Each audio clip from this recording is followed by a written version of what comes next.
fellas, I think like we're in this world of podcasting and you do shows and sometimes you can get yourself in position to where you do have to make a stand. Then you have to make a decision of how you're going to behave, whether it be on your show or somebody else's. James Duncan and Fahad Duwanu, who have a very popular podcast in the UK, and it does like relationships, they read tweets and about stories. They were sitting with Andrew Schulz and they started talking about the black woman effect.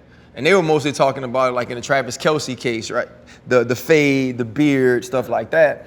And Andrew Schulz said it's a defense mechanism.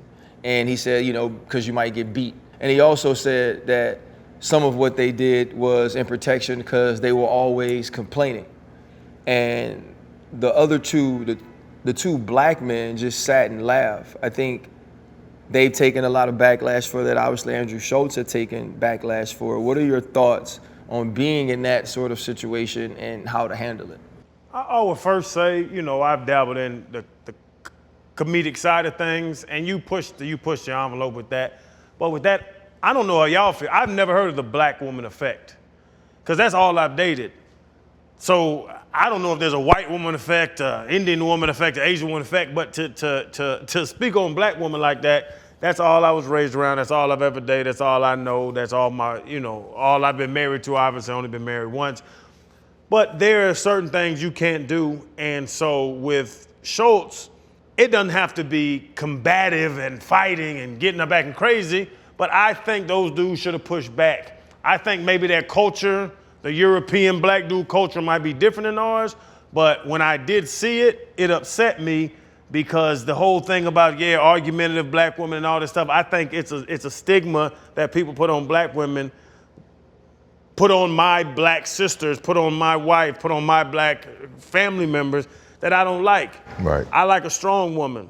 If some bitch ass dudes can't deal with a strong woman and they say that's argumentative or combative, then go get you a weak woman, go get you a do-girl. But that's what I'm saying. If you're saying that, I'll push back and say, you don't want a strong woman. You don't want somebody that can run things. You want somebody that can push back. You want somebody that's opinionated. You just want a yes woman, and I can't deal with nobody with a yes woman. So I do think it was cultural when I saw it and saw them European dudes. I think they're built different than American black dudes are. And I don't know how y'all feel about it. And I do think I felt a certain way about them disrespecting the black women that I love and that I know. Yeah, I think I would agree with you, Chan. I just want to say, I believe those guys were just happy to be in that moment. Andrew Schulz, maybe in their eyes, is a big get, right? We've had some huge people or guests on our show that we still challenge them. Like, we still ask them questions. I believe when he made the reference to black women, I don't think he should have been in a position to say that. I'm usually a fan of of Schulz. I mean, I think I like his comedy style. He's usually pretty creative. I think in that particular moment, he shouldn't have spoke on another race in that manner, right? There's some truth in comedy. I think a lot of comedians hide behind what they really feel and want to say and chop it up as a joke. In this particular instance, it's not a joke. Like, we take that serious. There have been plenty of times where RC said, you know, hey, we have to protect black women.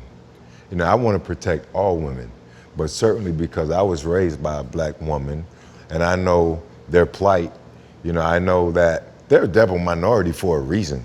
Like, the challenges that they face and the stuff that they've gone through, not simply just from society, but being the highest percentage of a single parent. You know, the black women, they go through hell. And we have to find the best means of protecting them. And that's even in this particular moment, you know, speaking to a comedian as Andrew Schulz, who, again, I thought it's a dope comedian, right? I like his creativity and comedy, but don't say that, man. You can't do that. Don't do our women like that. Like, if it's gonna be done, let the women do it. Let them say they're tough, and let them say they hold their men accountable. There's not necessarily a place for you to turn that into a joke. That's my 2 cents on it. I don't wanna dive deeper into it, but just bad timing for you, and hopefully it's only a joke and we'll leave it at that. Yeah, I think the first thing is when you think about the two podcasters from the UK is we don't know if the black experience there is the same as the black experience for African Americans or black people that grew up in America. I'm sure to be on this media tour in the US and to sit with Andrew Schulz was a big thing for them. I don't care if it was a big thing. And in addressing Andrew Schulz, who I do think is funny, who sits with Charlemagne and has some of these discussions about the culture, I believe he got too comfortable. So I would like to explain some things to him. I want to explain to him the black experience, the black woman experience from my point of view. It was watching my mother start from a bank teller and work her way up for decades to run her own collateral department, only to be mistreated when the bank was sold to another bank, and be so sick on Sunday that I finally had to say, hey, Mom, you're old enough to retire. It was to see her go to that same job, 8 to 5, to be treated anyway that she had to be treated because she only had a high school diploma, and then find ways to not only feed me, but do homework with me and my brother, take us to practice because my dad worked 3 jobs. That was the first black woman experience that I had. Right. The second black woman experience I had is marrying a black woman and watching her sleep on my cot as doctors try to figure out why I'm 140 pounds and I'm a 30-year-old man who was 205 pounds a month before that.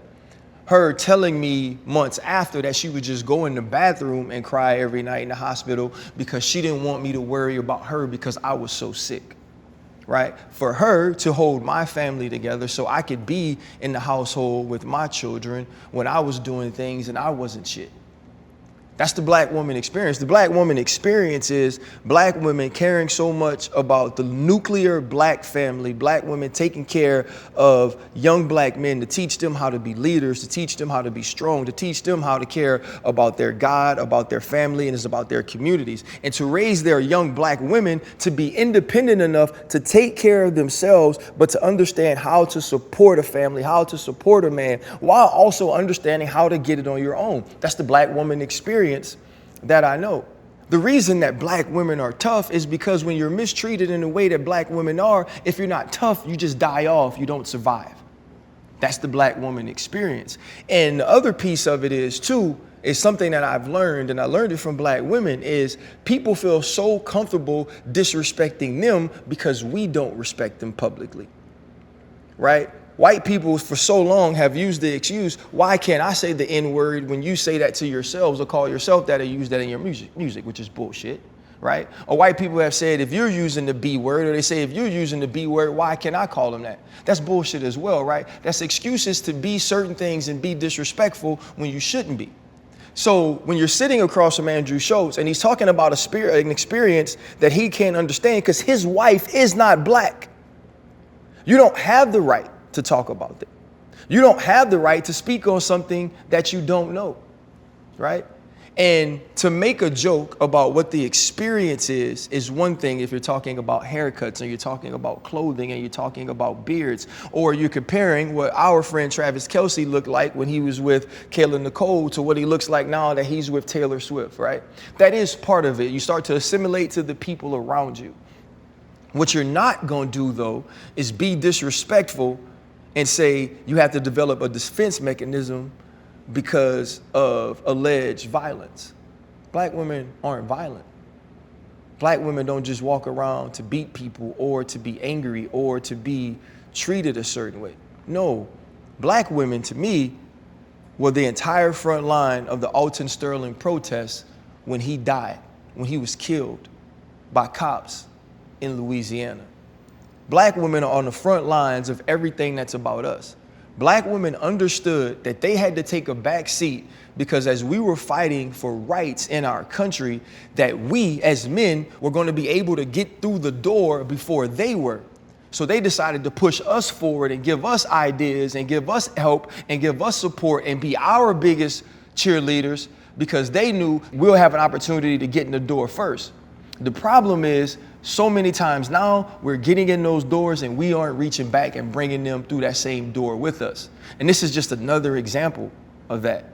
So whoever is Andrew Schultz's black friend, Charlemagne, you're his black friend, sit him down, talk to him, tell him what the black woman experience truly is. because he ain't married to one, and he's obviously never been around enough of them to know how strong, how beautiful, how independent they could be while also being supportive, how much black women have done to create this entire world that we all live in and the way that they've poured in it. I'd rather be upset, but I know if I'm upset and I'm loud, that just plays into the same angry black woman trope to the black man trope that he wants us to depict. And I refuse to give him that joy.